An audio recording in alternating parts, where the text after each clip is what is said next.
Met jou gebeurde dit jaar ontzettend veel volgens mij. Dit jaar is heel veel, ongekend. Het is voor mij nog steeds onbegrijpelijk wat één nummer allemaal kan doen voor iemand. Hoe lang zing je al?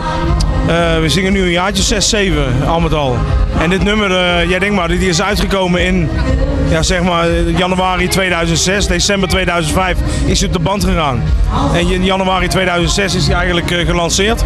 Tuurlijk, we hebben heel veel plannen, we zijn ook heel hard bezig. We zijn achter de schermen heel erg druk met nieuwe dingen. En dat gaat vrij snel gebeuren als het aan mij ligt. Maar het is nog even afwachten wat er gaat gebeuren. Ik begrijp dat jij nog in het bedrijf van je vader zit of samen. Doe je dat, kun je dat nog combineren ook? Het is nog te combineren, alleen ik ben nu echt aanwezig. Het echte meewerken doe ik niet meer. Er gebeurt zoveel met jou. Heb je een soort management ook zelf? Doe je dat zelf? Tot nu toe nog steeds allemaal lekker zelf. We zijn wel aan het praten met bepaalde partijen. Maar tot nu toe nog lekker bij mezelf houden. Nog even wel. Er zijn plannen voor een nieuwe single.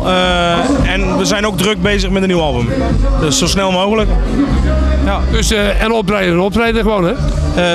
Er staan er nu 226 bevestigd bij mijn hoofd. Dus het is te gek om los te lopen. Geweldig, wat zal de belasting blij wezen, zeg? Die lag zijn eigen bult.